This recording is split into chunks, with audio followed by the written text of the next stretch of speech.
And so I hope that you hear the critics, RG3 and others, that are saying like, hey, you have this irrational hate of Caitlin Clark, and you think it serves you. You think it's making you money. And maybe it is making you money, but it's also going to keep you in the crosshairs of irrational critics, and it's also painting a bad image of you. When a WNBA feud becomes more profitable than a finals MVP, you've got to ask yourself, who's really winning? You scroll past the same thumbnails over and over. Angel Reese glaring, Caitlin Clark smirking, titles screaming, the WNBA is at war like it's Game of Thrones in sneakers. It's not just basketball anymore. It's a media ecosystem feeding on the oxygen of outrage. Algorithms wired to harvest rivalry, and commentary built like clickbait battlegrounds. ESPN, TikTok. But Angel, you can have a successful WNBA career as a rebounder, as a defensive player, as a facilitator offensively for others, and again, with your tenacity as a rebounder to score some points, have a successful WNBA career. You've already got a brand. YouTube, Reddit, they've all got their popcorn out, and you're the viewer turned combatant. And here's the thing, you never signed up for this fight, you were just trying to love the game.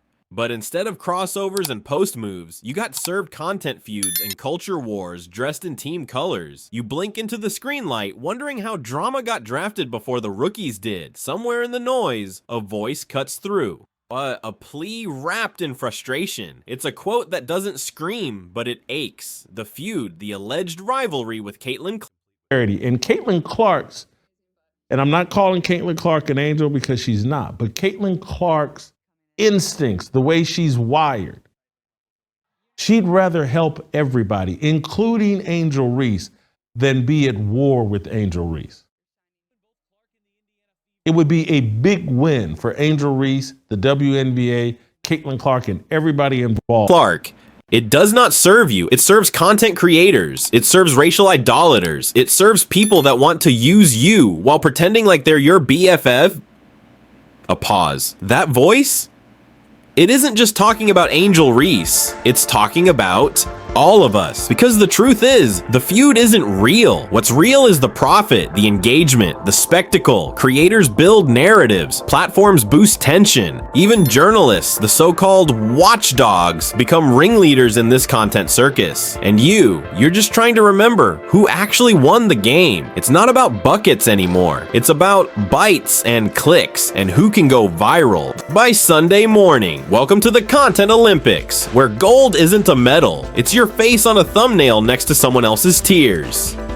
If drama's a sport, welcome to the real WNBA Finals. Now let's play. You watch it unfold game after game, highlight after highlight, and yet somehow the story never really changes.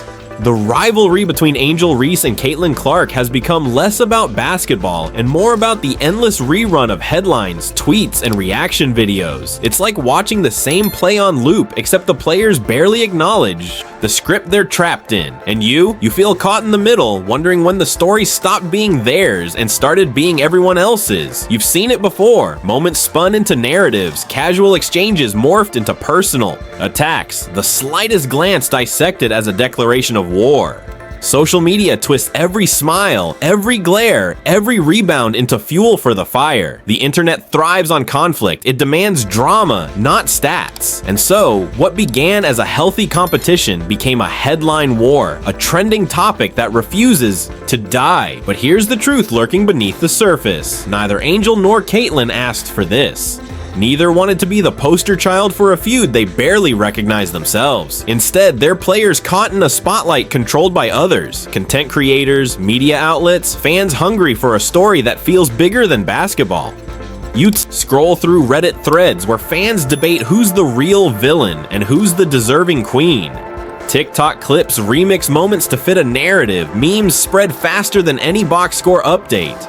And somewhere in all of this, the players become characters, symbols in a larger cultural script written far beyond the court. You feel the tension because it's not just about sports. It's about identity, perception, and who gets to tell the story. The rivalry feeds on your attention, on your reactions, on your need to pick sides. But ask yourself, who benefits when every moment is weaponized? Who profits from keeping this feud alive? The truth is messy and the narrative is complicated, but what remains clear is this: the rivalry you think you're watching isn't really theirs to own. It's a spectacle built by everyone around them, a story that serves clicks more than competition. And as the drama plays on, you can't help but wonder, when will the players get to write their own ending? You feel it, the tension tightening like the final seconds on a shot clock. The world wants a showdown drenched in drama and conflict. But the truth? The tension between Angel Reese and Caitlin Clark isn't just about the numbers on the scoreboard or even the rivalry on the court. It's a layered narrative that digs deep into identity, race, and the media's hunger for spectacle. You watch highlights where Angel's fierce stare meets Clark's cool composure, and the cameras freeze frame those moments like they're a declaration of war. The internet explodes with hot takes, some laced with subtle shade, others dripping in outright controversy. Comments flood in. Angel's attitude is toxic. Clark is the perfect WNBA princess, or the ever-popular.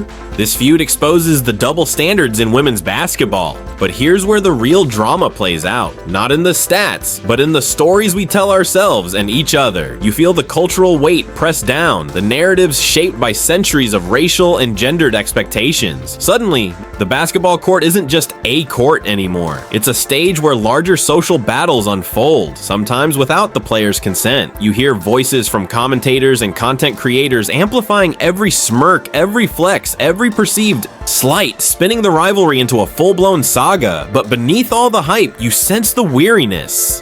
The players are more than characters in this spectacle. They're human beings navigating a spotlight that magnifies every move and every mistake. You scroll through fan reactions, memes mocking Angel's celebration, tweets praising Clark's grace under pressure, Reddit threads debating who deserves the spotlight. The commentary is relentless, fueling the fire even as it threatens to burn out the players themselves. And as the cameras keep rolling, you're left wondering, who's really in control here? The players or the story makers profiting from their conflict? You feel the drama, but you also feel the weight of what's being lost in the frenzy. The game itself, the joy of basketball untainted by manufactured battles. The tension isn't just between two athletes. It's a mirror held up to society, reflecting our own hunger for drama and the price we pay when that hunger eclipses the truth. You lean in closer now, because here's where the numbers start to tell their own story. The cold, hard stats that clash with the fiery headlines. Angel Reese and Caitlin Clark aren't just characters in a viral saga, they're elite athletes with game-changing talent. Their stats don't just add context, they demand respect even when the noise tries to drown them out. You watch Angel dominate the paint, a force of nature on both ends of the court. Her rebounds, off the charts. Her defensive presence, game-altering. She's not just physical, she's strategic. A player who reads the flow like a chess master. Meanwhile, Clark dances across the perimeter with a sniper's precision, dropping points like rain, breaking records with a confidence that borders on fearless. You see her assist numbers climb, pulling teammates into the spotlight, a true floor general in action. But here's the thing, these aren't just numbers on a sheet, they're moments frozen in time, clutch plays in the fourth quarter, buzzer beaters, and highlight reels that fans will talk about for years. Yet somehow, in the midst of this excellence, the headlines chase drama over greatness. The rivalry narrative eclipses the reality. Both women are redefining what it means to be stars in the WNBA. You scroll through historical comparisons, how Angel's rebounding dominance stacks up against legends, how Clark's scoring pace echoes some of the greatest shooters in women's basketball history. The stats aren't just impressive, they're a testament to their dedication, their skill, their relentless drive to win on their terms. And yet, despite the numbers, the story still gets twisted. It's less about their brilliance and more about who can out-drama who. But you see through it. You know that greatness can't be reduced to memes or viral moments. It's earned, play by play, night after night. So as the world debates who's winning the feud, remember this: the scoreboard doesn't lie.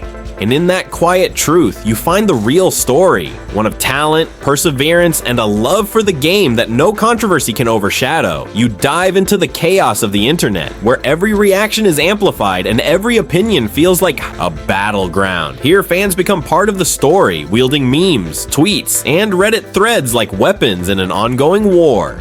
You scroll past the countless reactions, some dripping with humor, others burning with passion, and you realize how deeply this rivalry has permeated the culture. You see the memes mocking Angel Reese's celebrations, GIFs looping her iconic expressions with captions that twist admiration into mockery.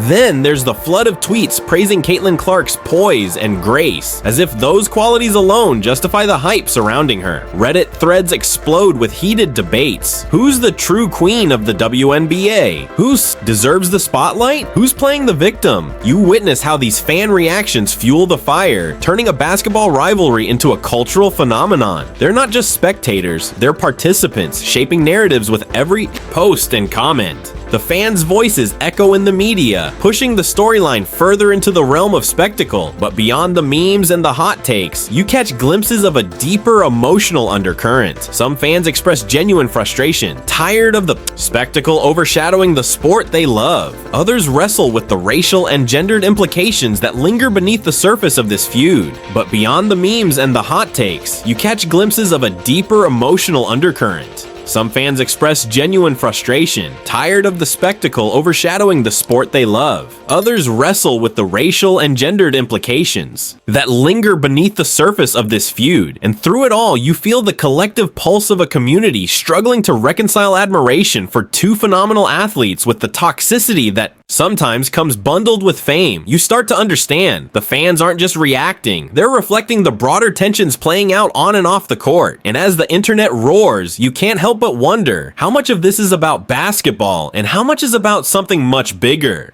In the end, these fan reactions don't just add noise. They reveal the heart of the controversy, the complexity of identity, and the power of story to both unite and divide. And you're right there in the middle, watching it all unfold. You'll come to realize that this isn't just a story about two players or even a rivalry. It's a mirror held up to all of us, reflecting how quickly we get caught in the swirl of spectacle, drama, and division. You feel the weight of it, the way stories shape us, how the narratives we consume influence what we believe and who we choose to support. You understand now that Angel and Caitlin are more than just headlines or highlight reels. They're human beings navigating a world that wants to turn them into symbols, caricatures, and content. You see the toll this takes, the pressure to perform, to conform, to battle not just opponents on the court, but expectations and stereotypes off it. But here's where you come in, because every time you engage, every comment, every share, every reaction, you become part of the story. You hold the power to either fuel the fire or seek a deeper understanding, to choose empathy over outrage, to see the players not as characters in a drama, but as people with dreams, struggles, and the undeniable love for their craft. So take a moment, reflect on what this rivalry really means. Think about the narratives you consume and the ones you might be helping to create. Because the game is bigger than the feud, bigger than the clicks and the memes. If you felt that shift, if something in this story moved you, comment below. I saw it happen too. Your words are part of the story now. And maybe, just maybe, that's how we start rewriting the narrative together. You listen closely as the voices of the commentators rise and fall, each one trying to stake their claim on the narrative. Some spin hot takes with the flair of seasoned analysts, dissecting every smirk and stare with an almost theatrical zeal. Others lean into sarcasm, questioning the obsession with a feud that seems to serve everyone but the players themselves. You hear echoes of frustration mixed with fascination, a dance between admiration and critique. The cultural references fly fast and sharp, WNBA legends who face their own battles, NBA rivalries that set the standard for what competition means. Yet this feels different, more complex. You sense how the conversation around Angel and Caitlin goes beyond basketball, touching on race, gender, and media spectacle. It's a narrative tangled with history and current social currents, one that refuses to be simplified. You catch the subtle sarcasm aimed at the content creators profiting off the drama, the rivalry spun like gold for clicks and views. It's a reminder that sometimes the loudest voices aren't those of the athletes, but those who shape the story for an audience hungry for conflict. You feel the tension between genuine sport and manufactured spectacle, a struggle playing out on digital stages, and in the court of public opinion. And through it all, you recognize the power of this commentary. It can enlighten or entangle, reveal truth, or distort reality. You're invited to question not just the players, but the storytellers, the media, and yourself. What role do you play in this swirling narrative? Are you an observer, a participant, or something more? In this moment, the commentary is more than analysis. It's a call to awareness, a mirror reflecting the complexity beneath the surface drama. And as the story unfolds, you're left to decide what you'll believe, what you'll challenge, and how you'll carry this story forward.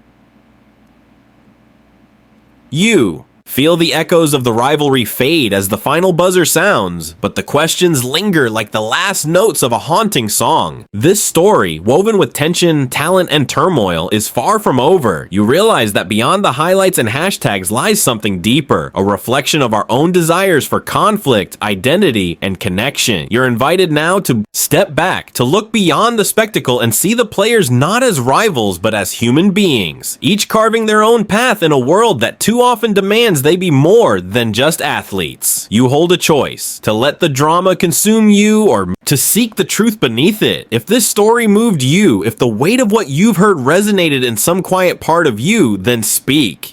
Comment below, I saw it happen too. Your voice becomes part of the narrative, a ripple in the current that might just shift the tide, because stories don't end, they evolve. And maybe together we can rewrite this one, turning it from a battle into a bridge. A reminder that behind every headline is a human story waiting to be understood.